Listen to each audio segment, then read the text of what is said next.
Jesus did not die so that we could come to church. He died so that we could become the church. Yeah. This is our Sunday Fun Day. Therefore, this is our missions offering.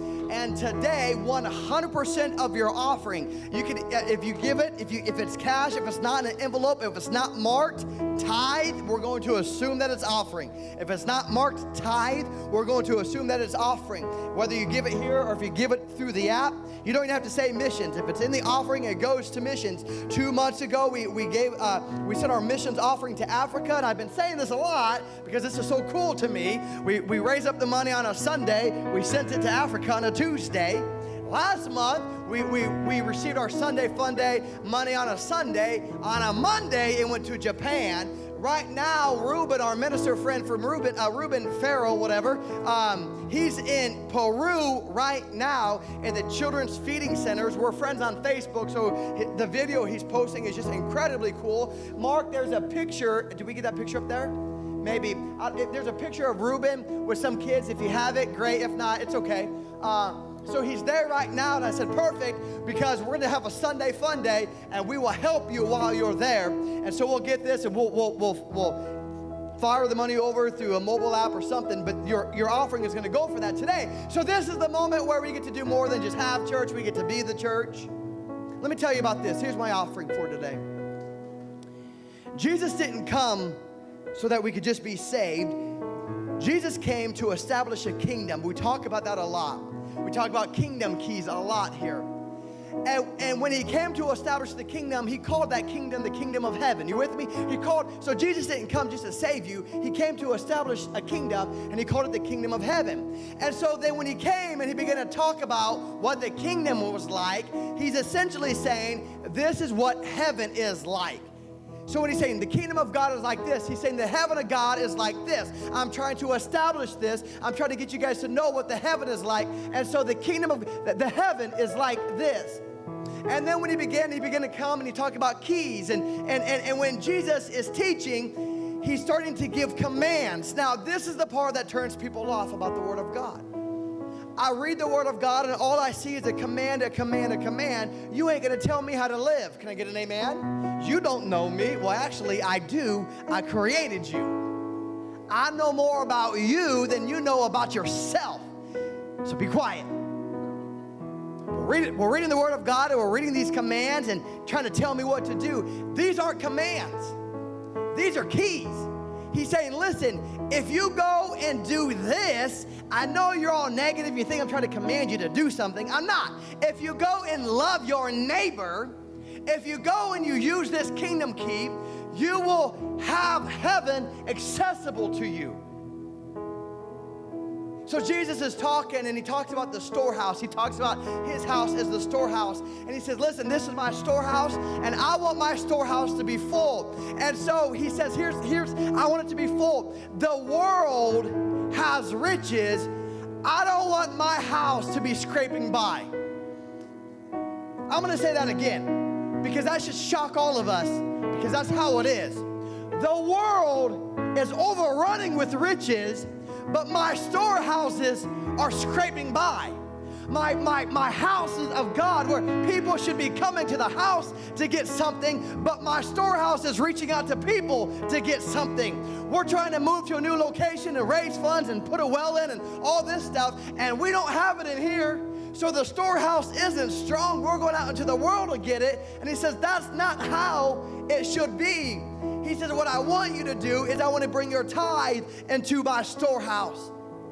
Make my storehouse strong. Let my storehouse have the answers. Let my storehouse be called on when it needs help, when someone needs help. And then he goes on to say, and when you make my house strong, I will make your house strong, because when you bring the tithe into my house, I will open up the windows of heaven and I will pour you out a blessing that you cannot contain. Listen to this. The dreams, I just shared this a minute ago. The dreams that I have, the dreams I have for this church are so big that in order for them to ever happen, God is going to have to get involved. Can you say amen? That's you, right? The dreams you have, the desires you have are so big that if God doesn't get involved, it will never happen. So what do? How do we make it happen? We bring our tithe into the storehouse, and when we do that, it's a key, and it makes heaven accessible to us. And this is that time right now. Some people give and some people don't. Some people tithe and some people don't. But I challenge you, if you were to ever step out in faith and make a commitment to do this, Kevin Boyce went in the back. He'll tell you, if you ever make a commitment to do this, it is a key that will unlock heaven, and you will start to see heaven operating in your life here on earth. Let's pray. God, I pray right now that you will bless the gift and the giver. When they step out of faith and make a commitment to you and they sow their seed, whether they sow it here online or they sow it here in the church or they sow it through the app, God, show them that you are a God of your word. This is a moment where we actually get to be the church. I pray that every dollar that's given into missions goes and it feeds people food, yes, but it feeds them the word of God and brings salvation to them. In Jesus' name, amen. Please give if you will. Please give if you will. Give any way you want to. Give however you want to, but give cheerfully. Amen? We can do that, right? I like what Mark said on Facebook. He said, come Sunday fun day. He said, come get your pancakes and your salvation. Something like that. I thought it was good. I liked it. I screenshotted it, Mark. Amen. Thank you. Thank you. Kids, you can go. Get on. Stay here for a little bit. Amen. Amen. God is good. Don't say no. Don't do it. No, I ain't doing it. I'm not doing it. I'm not doing it. God is. What are you preaching about today? Expansion. My goodness, Brad. We got that right. We got the expansion logo somewhere in there, right? Trenton, find that. It says big old expansion. We're putting Trenton to work. We got a new program back there. Figuring out as he goes along. So what are you preaching about? Expansion. What? You've been preaching about expansion for 4 months. Yep. And I don't think I'm going to get off that anytime soon. It's not a Brad thing. It's a God thing. Matter of fact, the book is called Expansion, and what I do here is I keep all of my notes together, and then my expansion series is all together, and then when I have one for Sunday, there we go. I take it and then I make it a different page, and then I save it to my iPad here. So I'm moving on 55 pages of notes. I realized something. I need to back up my computer as fast as I can. Back it up. Expansion. So the overall series is expansion, but God's taken us somewhere today, and I need your permission, if I may, not permission to offend. I don't want to offend anybody, but I'm going to challenge you today, if it's okay with you. I tell you what, even if it's not, I'm going to challenge you today. I think I'm going to say some stuff that will make you think, oh my gosh, bro, that hit me right where it hurts. I hope to do that. I'm pretty hard on my kids, I think. As hard as I am on them, I love them equally. I was a young kid, and my parents spanked us, and they spanked with a belt, spanked with a brush. Kind of abusive, I think. I think we're good kids now, though. And I grew up where we were disciplined, but I never grew up in a house where we were disciplined and forgot about. I remember one time, this is not even my notes, I better get on task or I'll never get done. But I remember one time my dad came home and the house was a mess. And they sent us to bed and the house was a mess. And, blah, blah, blah, the house is a mess. You guys aren't listening, blah, blah, blah, blah, blah. And pick up your room. And when he did that, I was on the top bunk and he took a shoe or took a boot and said, and pick up your room. And I just kind of lobbed it up on my bed. Well, he lobbed it a little bit too far, didn't aim right and popped me right in my eye. Gave me a black eye. And I remember it crushed my dad. Of course, I'm crying, whatever. And I vividly remember sitting on his lap in the middle of the night as he iced my eye and feeding me Oreos. Oreos? I mean, come on. Done deal. Do what you want. Just give me some Oreos, Kathy Gardner loves Oreos. When she comes over to babysit or nanny or whatever, watch your kids nanny, babysit. Watch your grandkids. What do you call that? We always make sure there's Oreos on the cupboard. I love my children. I'm very hard on my children, but as hard as I am on them, I'm equally that involved in love. I'm never too hard. If anything, I'm always loving them more than I am hard on them. But they'll tell you why. And go ask them today, why is your dad hard on you? You know what they'll tell you? Because he refuses to let us be less than our best. I believe in every single one of my boys. They are gifted beyond measure. They are called. There is a destiny. There is something that God put inside of them. And it is my job as their daddy to see that come to pass. And I refuse to let my boys waste what God has given them. So I don't let them get. So that's my disclaimer. I'm going to touch on some things today and say some things, and I'm not trying to be mean. What I'm trying to do is get you to not waste what God has given you.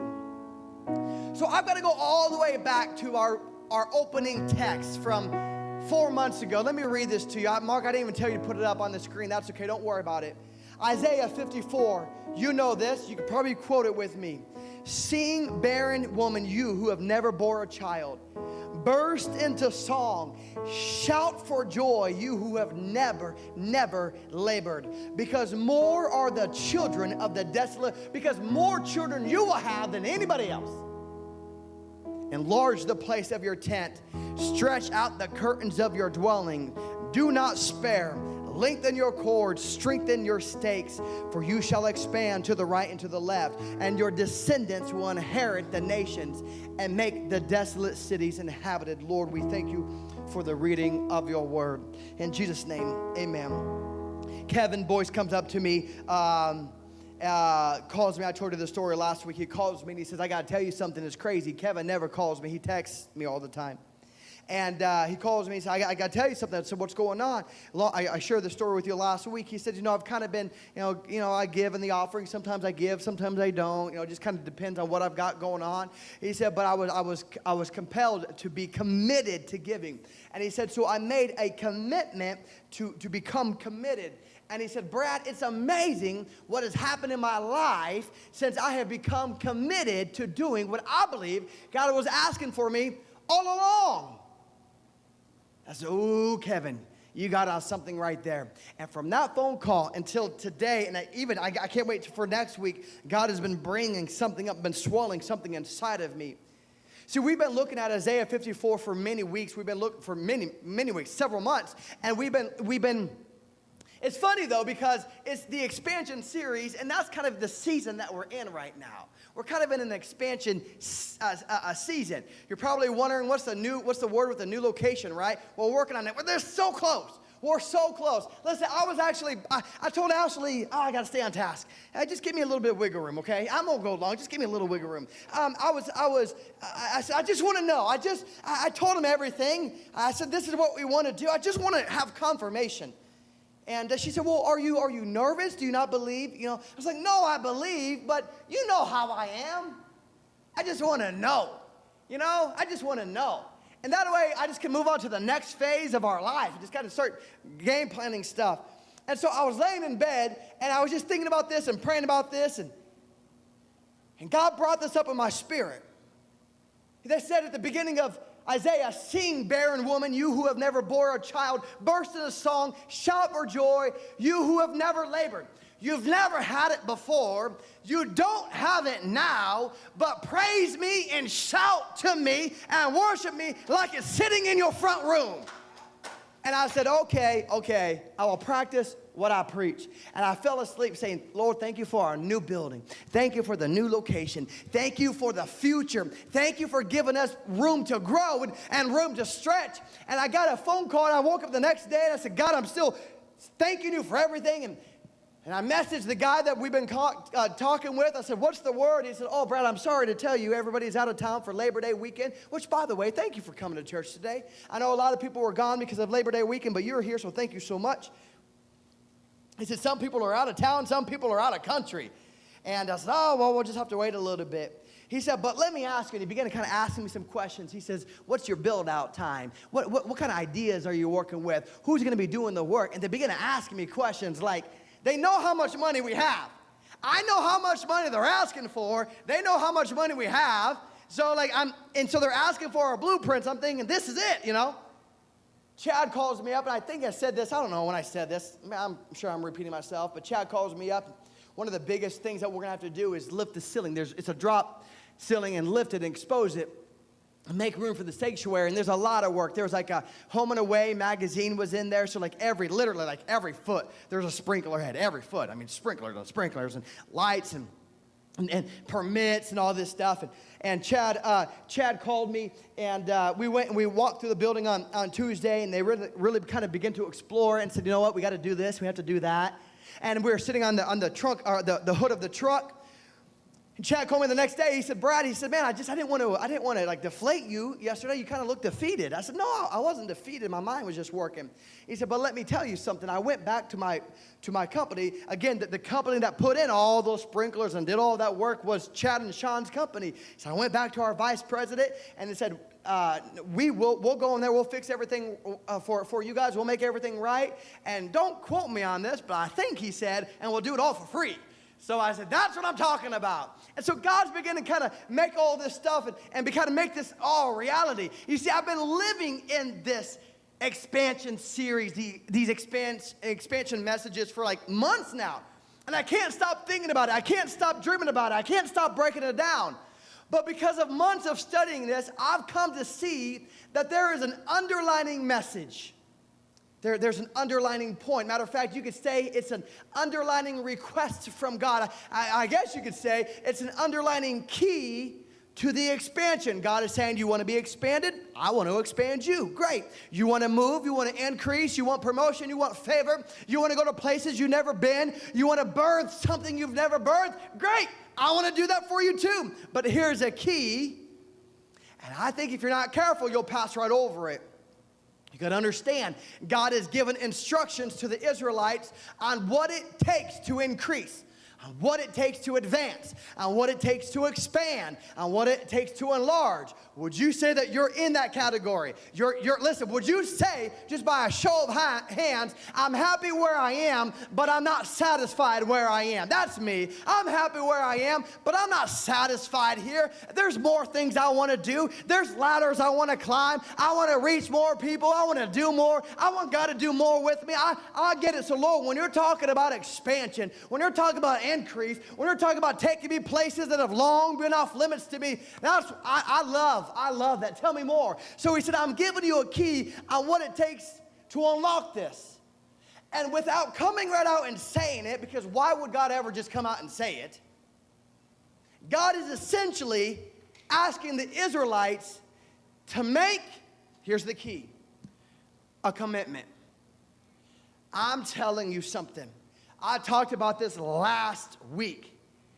Listen, we were talking about in Corinthians. Paul's talking. I don't have I could probably open my notes, but Paul's talking to the church at Corinth. He said, "Listen, when you go to bring your offerings, make a decision what you're going to bring. Don't just show up and just say, well, whatever I got, I'll just kind of toss in there." He's saying, just kind of make a decision, and that word means be committed. But before you come, be committed to what you want to bring. Make a decision. Be intentional. Bring it when you come, and then the rest of the Bible verse says, and when you do that, then God is able to blah, blah, and all this stuff. So it's the commitment that makes God able. And he's telling the Israelites, listen, I want to do all of these things for you, but the key that makes that happen, what makes me able to make that happen, is commitment. Be connected. Be joined. Be committed. Commitment, and this is where it gets a little touchy from this moment on. Wish us all luck. Commitment is something we don't see anymore. I need more of that. We have the ceremonies. We have the weddings. We even throw the rice at people. But nobody gets married anymore. They move in with each other. They have kids, but they ain't married. They aren't joined together.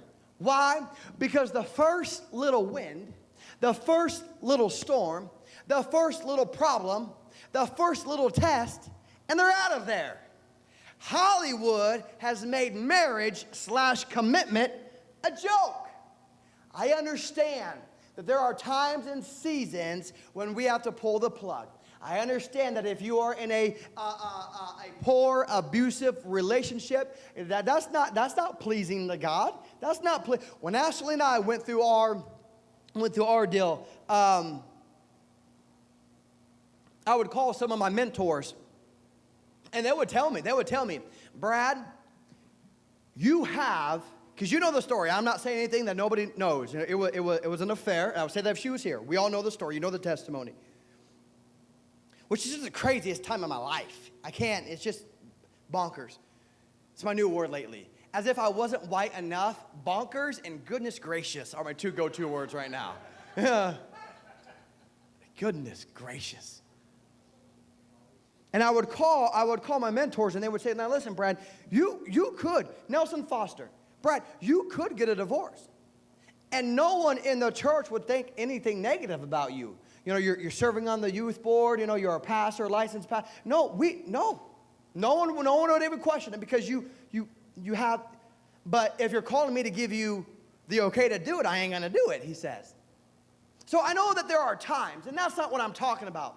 But Hollywood has made marriage/commitment a joke. I'll do it if I want to. I won't do it if I don't want to. You can have babies and not be committed to them. Matter of fact, you can give them to adoption, which is a good thing to do, or you can just kill them. But you can have babies and not even, you can go get jobs and not even be, I mean, there's commitment. We don't have that anymore. See, the thing is we have no root. We've never lengthened our ropes. What is he saying? This is the formula. Enlarge the place of your tent. Stretch out your curtains. Do not spare. Lengthen your cords. Strengthen your stakes. Kind of grow a little bit. Lengthen your ropes. Strengthen your stakes. We've never done that. And because we've never done that, we have no connectivity. We're not joined. We're not committed. We don't have it in our character to withstand. The fact is, we're only there for the convenience. And when we don't see the convenience anymore, we forsake the responsibility, and then we walk away from our commitment. God is telling the Israelites, I want to do something you've longed for me to do, and I'm ready and willing to do it. But you've got to be committed. You've got to be connected to me. And don't just do it for the convenience of it, because there's going to come a time in your life where it's not convenient.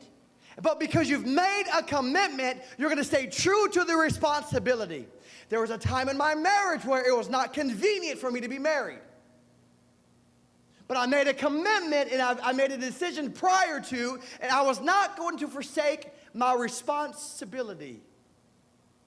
Commitment is staying true. Commitment is staying true to what you said you would do long after the mood you set it in has left you. Amen. You see, we seldom, oh, goodness gracious. There we go, Brad being white. We seldom see real church members anymore. Help me preach. If anyone has ever joined the church, if everyone, I guess you could say, that has ever joined this church, even from the earlier years, if they all showed up on a Sunday, we would have to move to a new location yesterday. Just from when we started Heritage, if everybody came, we'd pull 160 people on Christmas, 160 people on Easter. Where are they at now? Now listen, I'm not trying to put anybody down, but the fact is we seldom see real church members. We're about to get into winter. Then you're about to find out who are real church goers. I mean, that's the truth. It ain't even snowy out. It's just cold out. And we live in Nebraska where it gets cold in winters. And we won't see people. Facebook, I love it. Facebook has allowed us to stretch beyond our boundaries and go into all the world. It's not working today for some reason. But going all the world. But also Facebook has made it convenient for us not to be committed anymore either. We come down to the altar. We give our tithe. We worship with our hands stretched out. We shake the hand of the pastor. We go through all of the actions of commitment, but we ain't really committed. We're not really connected. We're not really joined. Why? Because we have never learned and we have never understood our true responsibility in that relationship or in any relationship. I'm talking about commitment. I'm saying this is the key for you to see the miracle of God in your life. This was the key for Kevin just 2 weeks ago. Something so silly. Just I'm going to make a commitment to. This is the key that makes God. And I'm telling you, this is it. We don't understand commitment because we don't understand the responsibility. You cannot have a relationship without there being an exchange. You cannot get into a relationship to get and not give. Amen? We preach it all the time. If and then. If you do this, then I am going to do this. Bring the tithe into the storehouse, then I will open up the windows and pour you out a blessing that you cannot contain. There is a relationship here, and it is a relationship of exchange. You do a little something, and I will do a bigger something, but there is a relationship of exchange. And I want you to ask yourself something today. Do you give as good as you get? I bet you your answer is no. Add up what you're getting and weigh it against what you're giving, and then you will really know if you're really joined to anything. Look at your marriage. Add up what you're getting, weigh it against what you're giving, and are you really committed in your marriage? Look at your tithe and your offering. Look at your church membership. Look at your relationship with God. Forget the tithe and the offering. Look at your prayer time. Look at your study time. Look at your devotion time. Add up what you're getting. Well, I get life every day. I get provisions every day. God's always blessing me. Look at what you're getting. Weigh it against what you're giving. And are you truly in a relationship? Because a real relationship, they give and you take, is an exchange. You have people who come to work, they take a job, but they ain't committed to the job. You ever seen one of those people? We hire those people. I walked into my front office. I'm a manager where I work. And I walked in there, and I don't worry about people on their phones and stuff. That does. Listen, maybe I'm different with with being a manager, but like, you know what? Do what you want. Just get the job done, and do it good. I don't care what you do with your time. Just get it. I walked in, and she had her phone, and she couldn't hide the phone fast enough, I don't care. Get on your phone. Just make sure you get your job done. But we have people, they come to work, they take a job, but they ain't committed to the job. They want the money because everybody wants the money. Everybody wants to. When do I get hired? When's my first paycheck? They want the job, they want the money, but I'm just here for the check. And that's a problem for you. Because you don't understand exchange. Everybody wants some money, but if you're not willing to give at least as good as you get, it will not last. And that's why you have never experienced success or promotion, because there's no commitment. You've never really been joined to it. You hang around year after year, you collect anniversaries, you put a few plaques on the wall, but you've never really became the person you could be, because the could be is locked behind commitment, and until you're committed, you'll never get to the could be. I'm going to say that again. Your could be, what you could become, what God has predestined you to become, what heritage is supposed to become is right here, but it's locked behind commitment. And until you become committed, you will never expose what you could be. Commitment is the key. Commitment is what unlocks that door. He's saying, listen, Israelites, listen, this is what I want to do. Soon you're going to birth more than anyone else. Soon you will expand to the right and to the left. You will inherit the nations. You will make desolate cities inhabited. But this only happens when you become committed. Sing forth, yes, praise me now, even before you have it. Become committed to worship me in advance. Stretch out your curtains.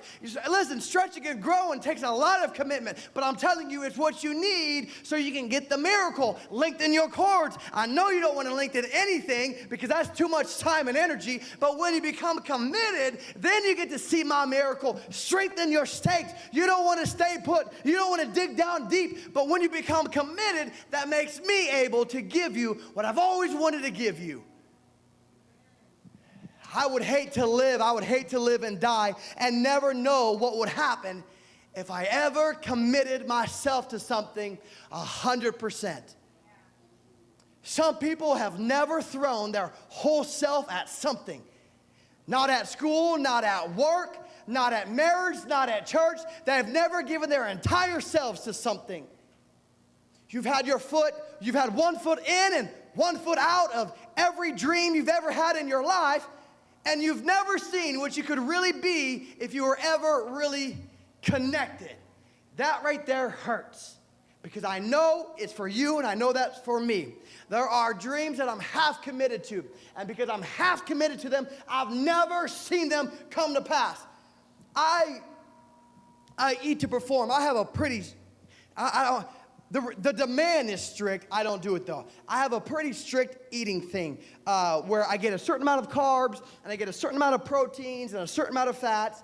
And if you do this, Brad, then in X amount of times you should lose X amount of weight and you should look like this. You know, we've seen one of those. And I follow the page. It's a weight training. You know, everybody they're muscle builders, they're Olympic weightlifters, or CrossFitters, and I've seen their before and after pictures, and I know it works.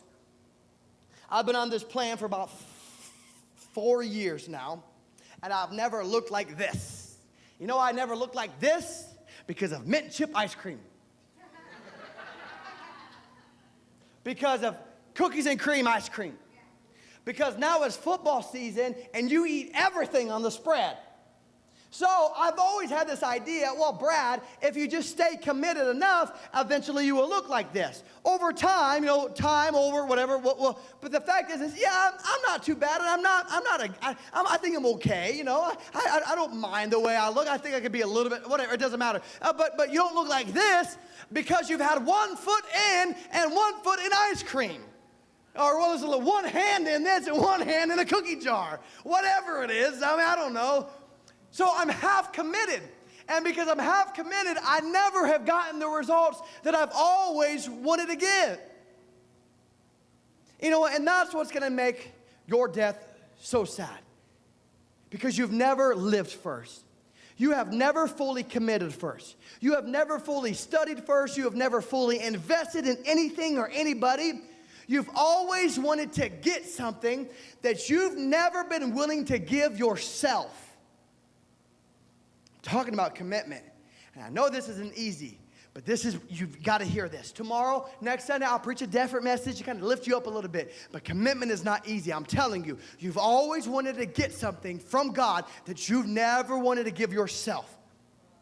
You've always wanted to lose the weight, but you never wanted to give what you needed to give to lose that weight. You've always wanted to restore your marriage, but you've never wanted to give what you got to get to restore the marriage. You've always wanted to give, but you've always wanted to get, but you never wanted to give.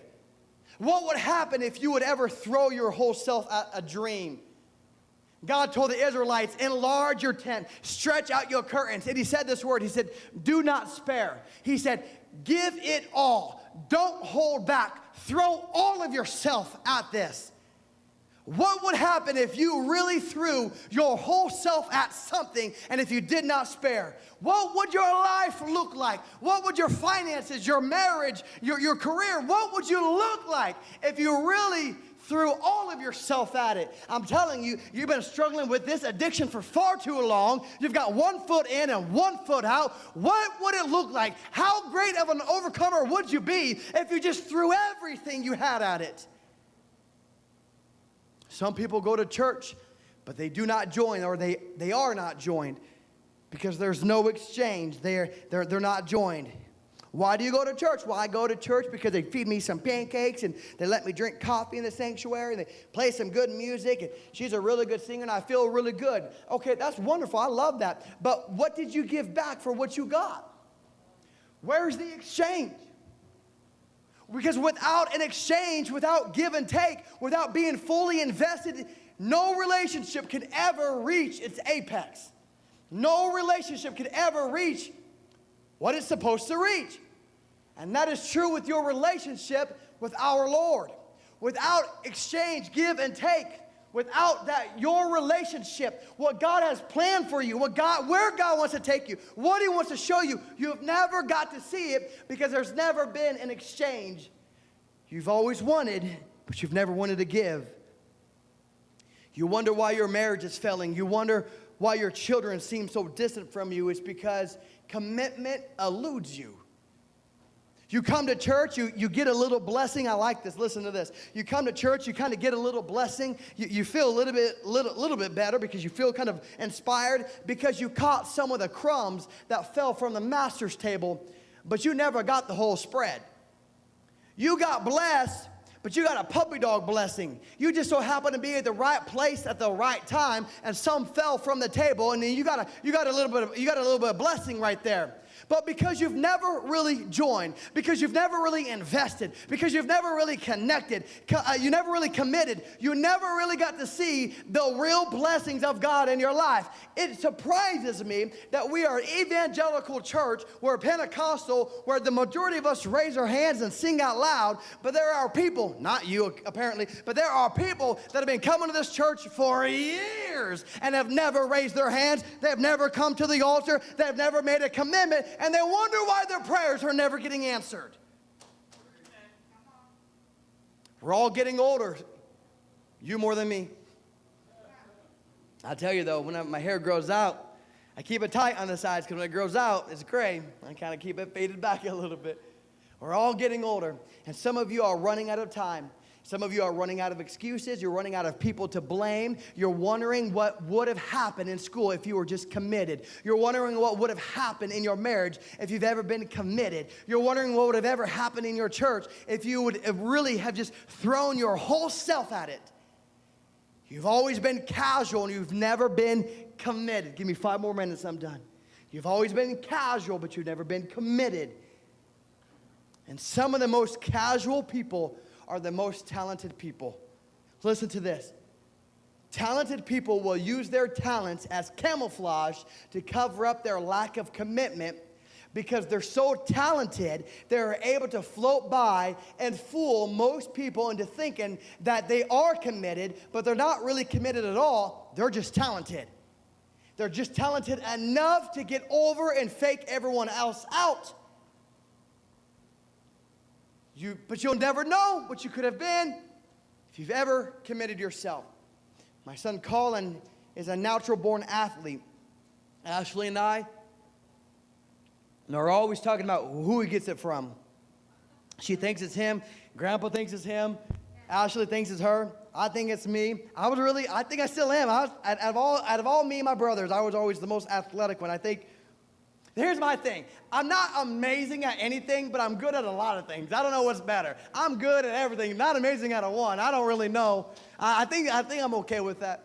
But there are times when Colin is just naturally talented and he's not committed. The very first play of the football game yesterday, they gave him the ball and he was so slow and sluggish. I yelled from across the field, run faster, commit yourself. What was that? Just dad being a dad, you know what I mean? You're so talented that sometimes you can just kind of fake your way through it, but you're not really committing. You're talented enough to fool everybody. But what could you really be, son, if you ever really committed yourself to the run? Many of you guys are walking around as 30 and 60-fold people when you were created to be a 100-fold person. Goodness gracious. You're fooling everybody and you're fooling yourself. You would be shocked to know how many people here can sing. How many people here are musically talented? How many people here are natural-born leaders? How many people here are gifted speakers? How many people here are great leaders sitting on tons of knowledge? But you will never know that. Why? Because they've never made a commitment. They said, I'm not committed. I ain't going to practice. I ain't going to go through growth track. And because of that, it's just wasted. And so they sit there on what their talent, and then they don't do for God what they're asking God to do for them. And again, they're wondering why God is not answering their prayers. He's saying, because you're asking me to do something for you that you're not willing to do for me. You're asking me to make a commitment to you, which I'm willing to do. I'm telling you, What I've got planned for you, you cannot even fathom it. What I've got in store for you just will wreck your mind. I'm willing to give you all that I've got, but it's you that is failing to commit to me.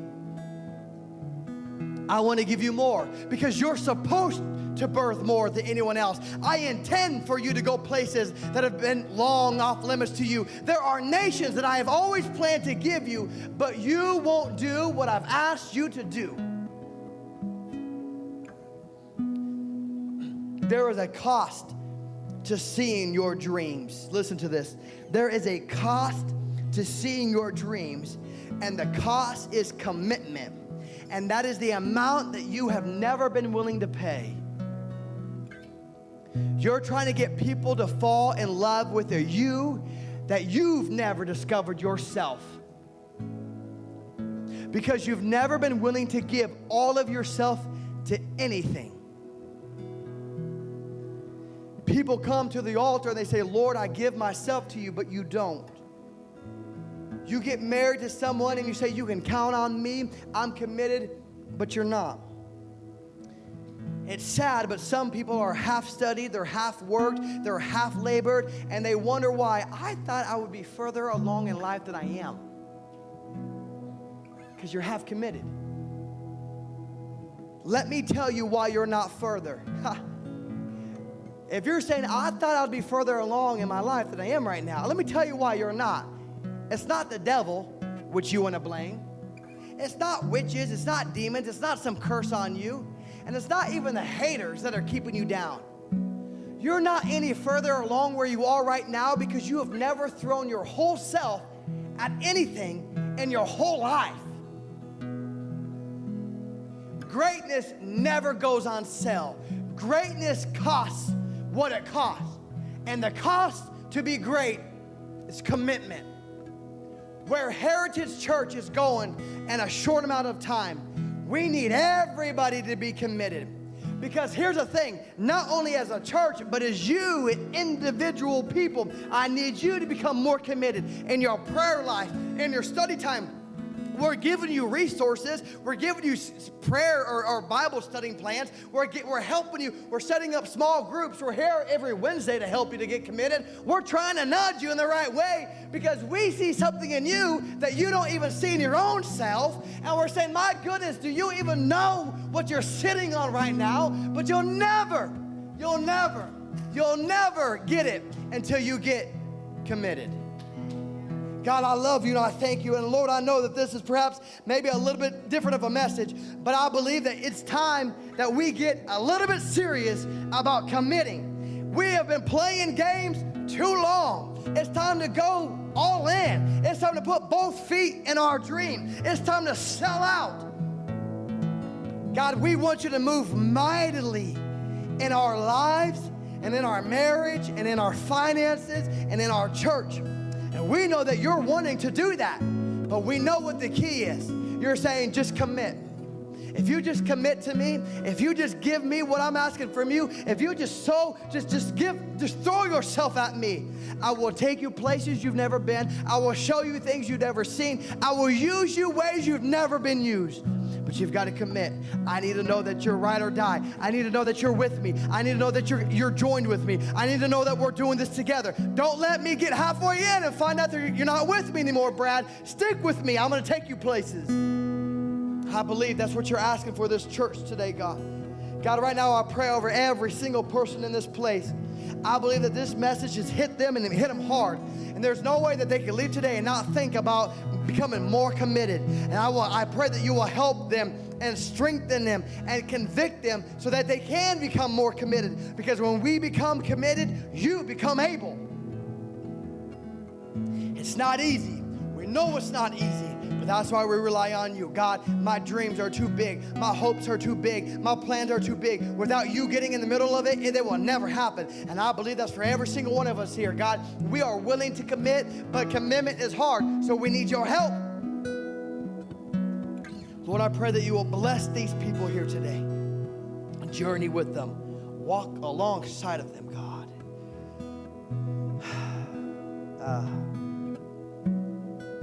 I want to do something we typically do, and I just kind of brush over it. But Sean, please stay up here if you will, just for a while. We want to open up these altars because we believe that everything starts here. I've been preaching this for the last couple of weeks. Everything starts at the stake level. Everything starts at the faith level. And it's going to be hard for you to be committed out there if you ain't committed right here. Well, Brett, I can't go to the altars. I can't pray because people are going to know there's something wrong. Well, then you've come to the right place because as far as I know, I don't think there's one person that's got it all together in this place. So yeah, I get it. Yeah, we should all be at the altar. So Sean's going to stay up here and play. It's pretty. We'll be quiet. We'll talk out there. But we just want to open up the altars. Matter of fact, don't even worry about praying with anybody. Don't even pray about it. We just want to open up the altars. We'll keep the vibe like this, to keep the spirit like. If you want to come up and spend some alone time, just you and God, and start your commitment here, we want you to do that. We love you. Have a great Labor Day weekend, and we'll see you Wednesday for Connect Group. Please come and pray if you would. In Jesus' name, amen.